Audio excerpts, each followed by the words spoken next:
नमस्कार,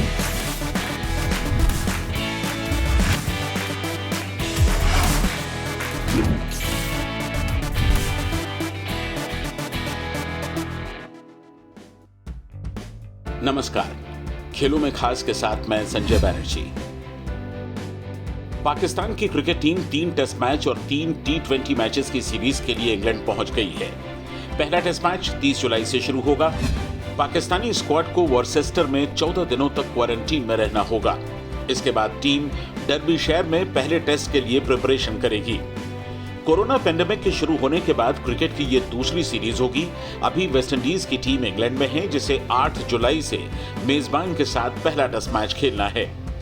टीम में वो 10 प्लेयर शामिल नहीं हैं जिनका हाल ही में कोरोना टेस्ट पॉजिटिव आया था। इनमें से 6 की पहली रिपोर्ट नेगेटिव आ चुकी है, लेकिन दूसरी रिपोर्ट्स भी नेगेटिव आने के बाद वो टीम के साथ जुड़ सकेंगे। पाकिस्तान के कप्तान अजहर अली ने रवाना होने से पहले बताया कि टीम के हौसले बुलंद हैं। हमने पाकिस्तान के senior most sports journalist Majid Bhatti से बात की। माजिद साहब, एक टफ टूर के लिए पाकिस्तान की टीम इंग्लैंड रवाना हो रही है। खेलने की तो जो मुश्किलें हैं वो अपनी जगह पर हैं, बाकी मुश्किलें अलग से हैं, और ऐसे में टीम के जो हौसले हैं वो क्या बयां कर रहे थे? देखिए संजय साहब, जो बज़ाहिर नज़र आ रहा है कि हौसले तो इनके बुलंद हैं, और चूँकि आपको पता है कि क्रिकेटर्स जो हैं इनका इम्यून सिस्टम तो स्ट्रांग होता ही है। ये वैसे भी ज़रा नॉर्मल लोगों से ज़्यादा स्ट्रांग आसाब के मालिक होते हैं। लेकिन बहरहाल खेल ऐसी चीज़ है कि हम और आप जितनी भी हाइप बना लें, लेकिन असल हाइप जो है वो उस वक्त हमें नज़र आएगी जब ये टीम तकरीबन 5 वीक्स के बाद मैदान में उतरेगी, और जब टेस्ट मैच होगा इंग्लैंड के ख़िलाफ़। और इंग्लैंड की टीम जो है दुनिया जानती है कि अपने ग्राउंड पर बहुत ज़्यादा स्ट्रांग है। ऑस्ट्रेलिया जैसी टफ़ टीम को भी हमेशा वो मुश्किल डालते हैं। लेकिन पाकिस्तान का अगर पास्ट का आप ट्रैक रिकॉर्ड देखें तो 2016 में भी मैं टीम के साथ इंग्लैंड में था। 2016 में 4 टेस्ट मैच की सीरीज़ थी, 2-2 से बराबर रही। फिर 2017 में चैंपियंस ट्रॉफी हुई इंग्लैंड में, वो पाकिस्तान ने जीती। 2018 में फिर पाकिस्तान 2 टेस्ट खेलने गया, 1-1 से वो टेस्ट सीरीज़ भी ड्रॉ हुई। लेकिन अब ज़ाहिर है सर्कमस्टेंसेस बहुत डिफरेंट हैं। अब देखेंगे कि जब ग्राउंड में उतरेंगे, दावे तो बहुत हैं, उम्मीदें भी बहुत ज़्यादा हैं, ख़तरात भी हैं, खदशात भी मंडला रहे हैं।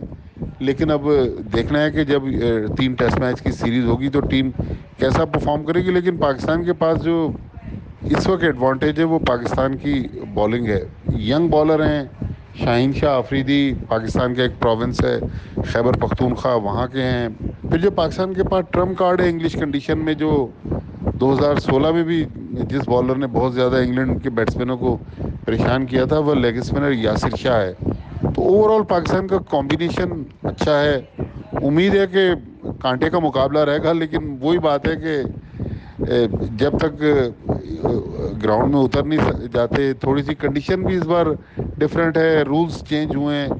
इंग्लैंड को एडवांटेज पाकिस्तान के मुकाबले में ये है कि जब पाकिस्तान से खेलेंगे तो वो ऑलरेडी 3 टेस्ट मैच वेस्टइंडीज़ से खेल चुके होंगे। हमने अपनी ज़िंदगी में जो होम सीरीज़ थी वो न्यूट्रल वेन्यू पे भी देखी। अब ये मौका भी हमें मिल रहा है कि हम क्लोज डोर मैचेस, मैंने तो यहाँ पाकिस्तान सुपर लीग के मैचेस क्लोज डोर में कवर किए। बहरहाल इंटरेस्टिंग कॉन्टेस्ट होगा।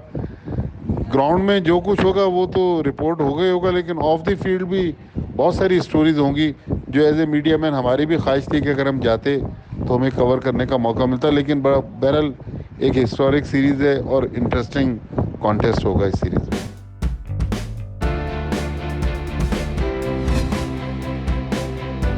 पाकिस्तान क्रिकेट टीम के पूर्व दिग्गज बल्लेबाज आमिर सुहेल का मानना है कि बैटिंग कोच के रूप में यूनिस खान का अपॉइंटमेंट ये बताता है कि पाकिस्तान क्रिकेट बोर्ड को हेड कोच और चीफ सिलेक्टर मिसबाउल हक पर भरोसा नहीं है।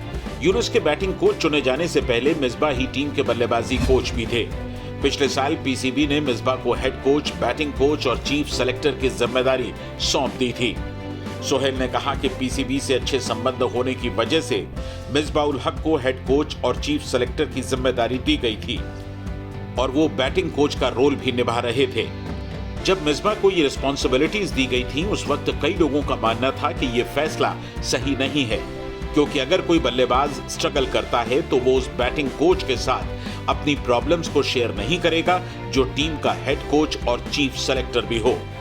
सोहेल ने आगे कहा कि यूनिस खान का अपॉइंटमेंट ये बताता है कि मिसबा एक अच्छे बैटिंग कोच नहीं है और इसीलिए पीसीबी यूनिस खान जैसी पर्सनैलिटी को ला रहा है। उधर वेस्टइंडीज के कप्तान जेसन होल्डर ने कहा है कि नस्लवाद को भी क्रिकेट में डोपिंग और मैच फिक्सिंग की तरह सीरियसली लिया जाना चाहिए। उन्होंने कहा कि टीमों को किसी भी सीरीज से पहले एंटी डोपिंग और एंटी करप्शन के साथ एंटी रेसिज्म के खिलाफ अवेयरनेस के लिए भी सेमिनार करने चाहिए। होल्डर ने कहा, मुझे नहीं लगता कि रेसिज्म किसी भी तरह डोपिंग या करप्शन से अलग है।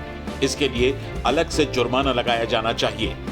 आईसीसी की गवर्निंग बॉडी के एंटी रेसिज्म कोड के तहत कोई भी प्लेयर तीसरी बार गिल्टी पाया जाता है तो उस पर लाइफ बैन लग सकता है। पिछले साल पाकिस्तान टीम के सरफराज अहमद ने साउथ अफ्रीका के ऑलराउंडर फेलकुआयो पर नस्लवादी टिप्पणी की थी। उसके बाद सरफराज को 4 मैचों का बैन भी झेलना पड़ा था। जर्मनी की बायर्न म्यूनिख के स्ट्राइकर रॉबर्ट लेवेंडोस्की को इस साल का बेस्ट प्लेयर चुना गया है। उन्होंने बुंदेसलीगा में 31 मैच में सबसे ज्यादा 34 गोल दागे और 4 असिस्ट भी किए। उन्हें 50% से ज्यादा वोट मिलने के बाद इस साल का बेस्ट प्लेयर चुना गया। ऑफिशियल अनाउंसमेंट कल किया गया। पोलैंड के लेवेंडोस्की 5वीं बार लीग के टॉप स्कोरर बने हैं। लेवेंडोस्की ने इस बार लगातार 11 मैचों में गोल किए हैं और ऐसा करने वाले वे इतिहास के पहले खिलाड़ी हैं। वर्ल्ड नंबर 2 राफेल नडाल के पूर्व कोच और चाचा टोनी नडाल ने कहा है कि एटीपी टूर के रीस्टार्ट होने पर कैसा शेड्यूल रखा जाए, राफा इस पर विचार कर रहे हैं। इसके लिए अगर यूएस ओपन से अलग रहना होगा तो वो पीछे नहीं हटेंगे। राफेल नडाल फ्रेंच ओपन और यूएस ओपन के डिफेंडिंग चैंपियन हैं। इस साल ये दोनों ग्रैंड स्लैम्स 4 हफ्ते के भीतर खेले जाएंगे। इसके बाद के टूर्नामेंट्स के लिए एटीपी का नए कैलेंडर का ऐलान कोरोना वायरस महामारी के बीच ऑलरेडी किया जा चुका है। टोनी की माने तो एटीपी का नया शेड्यूल नडाल और वर्ल्ड नंबर 1 नोवाक जोकोविच जैसे वेटरन्स के साथ इंसाफ नहीं करता। भारतीय तीरंदाज दीपिका कुमारी और अतनु दास की मंगलवार को रांची में होने वाली शादी के दौरान मास्क, सैनिटाइजर और सोशल सेफ्टी के उपाय किए जाएंगे। शादी के कार्ड में भी कोविड-19 महामारी से जुड़े सरकारी गाइडलाइंस को फॉलो करने की गुजारिश की गई है। दीपिका और अतनु की सगाई दिसंबर 2018 में हुई थी। दीपिका कुमारी ने कहा कि मेहमानों के आने पर मास्क, सैनिटाइजर दिए जाएंगे। हमने एक्सटेंसिव अरेंजमेंट किया है और एक बड़ा बैंक्वेट हॉल इसीलिए बुक किया गया है ताकि सोशल डिस्टेंसिंग को ठीक से फॉलो किया जा सके। दीपिका ने कहा, हम किसी भी चीज को छुएंगे नहीं, हम खुद को और दूसरों को सुरक्षित रखना चाहते हैं। शादी के लिए सिर्फ 60 इनविटेशन कार्ड प्रिंट हुए हैं और गेस्ट को रिसेप्शन में शामिल होने के लिए शाम को 2 अलग-अलग समय दिए गए हैं। अतनु दास लगातार दूसरे ओलंपिक के लिए टोक्यो जाने के लिए तैयार हैं, वहीं दीपिका का ये तीसरा ओलंपिक होगा। खेलों में खास में आज का सफर इतना ही। कल आपसे इसी जगह पर फिर मुलाकात होगी। तब तक आप अपने सुझाव हमें इस ईमेल आईडी पर भेज सकते हैं sportzindagi@gmail.com। अपना ख्याल रखिए।